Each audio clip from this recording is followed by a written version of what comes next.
grande. Vamos começar logo então este capítulo 8º do primeiro livro dos Reis.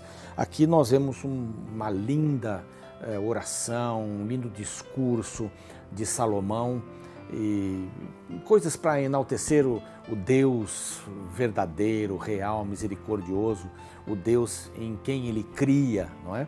Mas começa primeiro com a volta, não é? Ou a volta não, o trazer da arca para o lugar onde ficaria definitivamente, ou pelo menos a casa do Senhor, o templo do Senhor. Uma pequena figura, uma imagem de Salomão, você vai ver agora, nosso editor vai colocar para você, para ter uma ideia como esse homem se preocupava. Era um homem que estava sempre ativo, foram vários anos, né, que foram gastos para construir o templo. Você está vendo essa imagem, é uma imagem ilustrativa apenas para a gente ter uma imagem de um homem preocupado, sábio, que colocava Deus em primeiro lugar. E agora vem a questão da Arca da Aliança. Ela estava num tabernáculo, estava ali numa tenda, não é, na cidade de Davi, em Sião, e agora ela estava sendo trazida para Jerusalém. E Salomão preparou todo um esquema para isso. Ele convocou os anciãos, aqui o verso 1 diz que congregou Salomão os anciãos de Israel, todos os cabeças das tribos, os príncipes das famílias dos israelitas, diante de si em Jerusalém, para fazerem subir a arca ou a aliança do Senhor, a arca da aliança do Senhor, da cidade de Davi, que é Sião, para o templo. Então é isso que nós vamos estudar aqui a partir do capítulo 8, verso 1, até o capítulo 9, verso 9, tem um avião passando por aí, porque o programa é na externa, é uma externa hoje, né? Mas 9, verso 9, ali vem toda a dedicação do templo. É muito importante isso. Uma perguntinha antes de qualquer coisa. O templo, não é? Hoje a gente diz, vamos ao templo, vamos à igreja. Será que o templo que Salomão estava dedicando tem o mesmo significado, ou para nós hoje, quando a gente fala ir para a igreja ou a igreja? Muita gente confunde essas coisas. Você se lembra que quando Jesus morreu, o véu do templo rasgou? Você entende isso? Você entende que esse templo foi totalmente destruído? Você entende que o assunto mais importante ali dentro do templo era a morte do Cordeiro, que era substitutiva. Jesus era o Cordeiro e todas as outras coisas, a pia, o altar de incenso, o incenso, as lâmpadas, os castiçais, tudo tinha um propósito de apontar para Jesus. Você se lembra disso, né? Nós já passamos em Levíticos, aí uma porção de vezes falamos isso. Quando o véu do templo rasgou de cima a baixo, quer dizer, uma intervenção divina, não é? Não foi humana, porque seria de baixo para cima, não é? Mas foi de cima a baixo. Deus estava dizendo assim, o templo acabou, Jesus morreu. Então ele assumiu o lugar do Cordeiro, que era um tipo, ele era o antítipo, ele era o verdadeiro. Não é? Então não existe a mesma relação do templo de Israel, de Salomão ali, né, com o templo que a gente chama hoje, ou igreja, como você queira. Não é um lugar sagrado, é um lugar consagrado, é um pouco diferente. Então até alguns gostam de fazer isso, né? Aqui na frente é o Santíssimo, onde prega a palavra, ali é o santo, etc. Mas não tem nenhuma correlação nesse sentido. Na realidade, igreja, a palavra igreja simbolizava pessoas, um grupo de pessoas. Futuramente, que esta palavra, né, sofreu uma mudança semântica aí, e ela se tornou um lugar. Vamos para a igreja? Não, mas eu sou a igreja. E onde eu vou, eu sou a igreja. Eu estou aqui nessa casa, aqui à noite, em Jacareí, não é? Uma bonita região aqui, já morei nessa cidade, é a cidade onde está a Novo Tempo. Então, eu estou aqui, não é? Hoje, tranquilamente, e agradecendo a Deus por tantas bênçãos, mas eu sou igreja aqui. Sou igreja para os vizinhos, se eu morasse aqui, não é? Então, eu sou a igreja hoje. Na realidade, o apóstolo Paulo diz que eu sou o templo do Espírito Santo. Então, mudou um pouco. Então, muitas pessoas sacramentam muito o lugar, mas na realidade a gente tem que trabalhar com o coração. Esse é o mais importante, não é? E tira umas conclusões sobre isso. Mas a arca veio, e veio com toda a pompa, e o verso 5 diz assim que o rei Salomão e toda a congregação de Israel que se reunira a ele, estavam todos diante da arca, sacrificando ovelhas e bois que de tão numerosos não se podiam contar. A alegria era tanta, a gratidão era tanta de poder dar, porque ali tinha sentido o templo, não é? A arca, que era a presença do Senhor. Várias histórias aí com a arca. E a arca é trazida então para ser colocada no lugar que Deus tinha preparado e que usou o seu servo Salomão, lhe deu sabedoria e outras coisas mais, facilidades para que esse templo fosse construído para a honra e glória do nome dele. E aqui neste capítulo nós vamos ver a missão do templo. O templo não era um lugar bonito. Ah, Deus, olha, esse Deus é bacana, olha o templo bonito e tal, de ouro, etc. Não, não era isso. Era uma coisa maior. Era a provisão de Deus para que o ser humano fosse resgatado.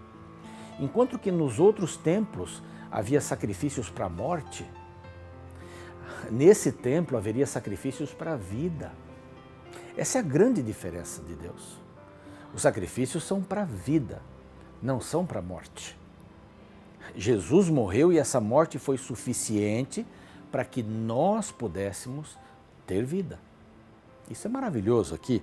Mas aqui vem, a única coisa que não estava, ou a única coisa que estava dentro da arca, segundo o verso 9, eram as 2 tábuas de pedra que Moisés tinha colocado e tal, quando saiu do Egito. Era a única coisa que estava. Aquela vara que florescera, o maná já não estavam mais. Então era a única coisa, uma coisa importantíssima que estava ali, né? A base, a lei, qual era a base da lei? Era amor, né? No verso 7 aqui, nós encontramos que nesse templo, eu quero colocar uma imagem aqui, por gentileza, dos querubins e da parte do Santíssimo, 2 querubins enormes, além dos querubins que ficavam na arca. Então era um lugar impressionante. Essa é só uma ilustração para você ter uma ideia. Obrigado aí ao nosso editor. Então, é importante isso. Um lugar maravilhoso para um propósito. Tinha um propósito. Então, tendo os sacerdotes, verso 10, saído do santuário, uma nuvem encheu a casa do Senhor. De tal sorte que os sacerdotes não puderam permanecer ali para ministrar por causa da nuvem, porque a glória do Senhor enchera a casa do Senhor. Eu fico pensando aqui, não vamos passar por isso hoje. Vamos edificar uma igreja, vamos chamá-la de templo, então a glória do Senhor vai estar ali, todo mundo. Isso não vai acontecer num templo físico, vai acontecer no nosso coração. A glória do Senhor tem que estar na nossa vida. Por isso que essa frase simples que eu digo aqui todos os dias, vamos ser Jesus para as pessoas, ela é importante, ela é simples, mas ela é muito importante. Sabe por quê? Porque quando a glória do Senhor enche o seu coração, presta bem atenção nisso. Quando a glória do Senhor enche o seu coração, é a mesma coisa que estavam passando aqui. A glória do Senhor encheu a casa. Eu oro a Deus para que a glória de Deus, sua glória, encha o meu coração. Sabe por quê? Porque as pessoas verão a Deus e não verão mais a mim. Eu só permito que Deus viva em mim. Então, se eu faço alguma coisa boa, não foi o Ronaldo que fez, ou quem fez. Foi Deus.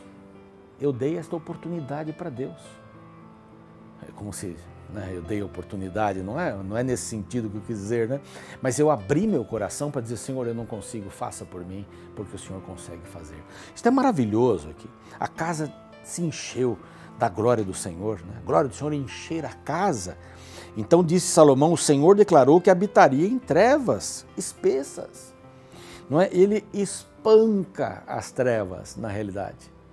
Não é? Ele habita em todos os lugares. E ali ele estava dizendo, eu aceitei esta casa, é a minha casa. Lembre-se, até Jesus morrer. Depois aquilo já perdeu o seu valor. Bom, aqui fala o verso 15, né? Bendito seja o Senhor, o Deus de Israel, que falou pessoalmente a Davi, meu pai, e pelo seu poder cumpriu, dizendo que desde esse dia tirei Israel do Egito. É um coração agradecido, né? Aqui de Salomão. E todavia, verso 19, tu não edificarás a casa, Deus falando com Davi, não é? Mas o teu filho, porém, né? Aquela palavrinha que eu repeti algumas vezes, porém, teu filho, que descenderá de ti, ele edificará em meu nome. E aí vai, agora vem a dedicação do templo. A dedicação vem a partir do verso 22, o 21, 23 na realidade, é muito interessante e aqui Salomão fala diante do povo. Super importante isso. Eu gostaria de ler tudo, mas o tempo não vai dar, né? Você leia direitinho aí, a partir do verso 23, assim: ó Senhor Deus de Israel, não há outro Deus como tu, em cima nos céus, nem embaixo na terra, como tu que guardas a aliança e a misericórdia a teus servos de todo o coração, aliança e misericórdia, a teus servos que de todo o coração andam diante de ti. Então é só andar com Deus. Então Deus vai nos guardar. Andar com Deus significa ler a palavra, ter Deus no coração. E aí vai, uma porção de coisas aqui, eu vou ler o verso 27, mas de fato habitaria Deus na terra. Ele está dizendo assim, será que nós merecemos isso? Como é que é? A gente vai colocar Deus numa gaiola? Por acaso habitaria, né? Mas de fato habitaria Deus na terra? Eis que os céus e até o céu dos céus não te podem conter. Não te podem conter, quanto menos esta casa que eu edifiquei. O Senhor não foi feito para ficar dentro de uma casa. O Senhor foi feito para ficar no coração, para ter essa experiência com o ser humano. O Senhor foi feito, Deus não foi feito, né? Ele sempre existiu, né? Mas essa casa é só um lugar. O Senhor é maior que tudo isso. Não podemos te prender aqui. O verso 30 diz assim: ouve, pois, a súplica do teu servo. Agora ele vai pedir por várias coisas. E do teu povo de Israel, quando orarem nesse lugar. Ouve no céu, lugar da tua morada. Ouve e perdoa. Ele vai pedir perdão aqui para um monte de coisas. Bem interessante. Se sua Bíblia é como a minha versão, aqui no verso 33, no 35, 37, 41, 44... acho que eu estou nessa câmera aqui, é isso mesmo, né? 44, 46 e assim por diante. Tem um negrito na primeira letra. É quase que mudando de assunto aqui. Então, passando rapidamente, verso 33, vamos começar aqui. Quando o teu povo de Israel, por ter pecado contra ti, for ferido diante do inimigo e se converter a ti e confessar o teu nome, perdoa. Ouve do céu e perdoa. Verso 35, quando o céu se cerrar e não houver chuva, por ter o povo também pecado contra ti, eles dependiam da agricultura, né? Você ouve, verso 36, tu nos céus perdoa o pecado. O 37 também é bonito, quando houver fome na terra ou pestes, quando houver crestamento ou ferrugem, na lavoura, né? Assuntos de lavoura. Então, verso 39, ouve tu nos céus, lugar da tua habitação, perdoa, age e dá a cada um segundo todos os seus caminhos. É isso que Salomão está pedindo. 41, também o estrangeiro, que não for do teu povo de Israel. Ele diz assim, verso 43, ouve tu nos céus, lugar da tua habitação, e faze tudo que o estrangeiro te pedir nesta casa. É lindo aqui, não é?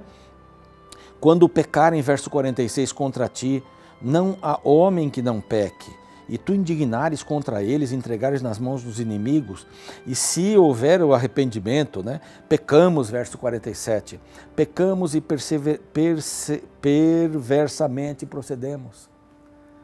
Verso 48, e se converterem a ti, ouve, verso 49, aí dos céus, um pedido, uma súplica tremenda, né? Perdoa o teu povo, verso 50, é muito lindo isso aqui. É uma oração linda, leia isto com calma. Agora Salomão abençoa o povo. Ele, estando de joelhos, verso 54, com as mãos estendidas para o céu, abençoou o povo que estava ali. Pôs-se de pé e abençoou a toda a congregação de Israel, e falando, bendito seja o Senhor. Verso 58, para andarmos em todos os seus caminhos, para guardarmos aqui os mandamentos, os estatutos, para que todos os povos da terra saibam que o Senhor é Deus e que não há outro. Essa era a missão. A missão do templo era esta aqui. O verso 60 aqui é um dos mais importantes desse capítulo, porque aqui está a missão. Para que todos os povos da terra saibam que o Senhor é Deus e que não há outro. Não era para se encantarem com o prédio, com a sabedoria de Salomão. E aí vai, foram 14 dias de celebração, uma coisa maravilhosa. Isso foi na festa dos tabernáculos, né? Maravilhoso, né? Estamos dedicando o nosso coração. Hoje nós dedicamos o nosso coração. Vamos orar? Pai bondoso, dedicamos hoje o nosso coração, Senhor. E eu tenho certeza que muitas pessoas têm um agradecimento a dar. E vão fazer isso nesse momento.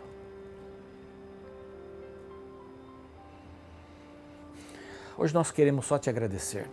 Agradecer pela vida, pela oportunidade de conhecermos, pela oportunidade de termos o Senhor em nosso coração, para que o Senhor mude a nossa vida, enche a nossa casa, Senhor, encha o nosso coração, a nossa mente com a Tua glória, para que possamos ser Jesus para as pessoas. É isso que nós mais queremos hoje. Ao sairmos de casa hoje, ao andarmos, trabalharmos, estudarmos, a vivermos a vida, queremos que ela seja dedicada ao Senhor inteiramente, em nome de Cristo.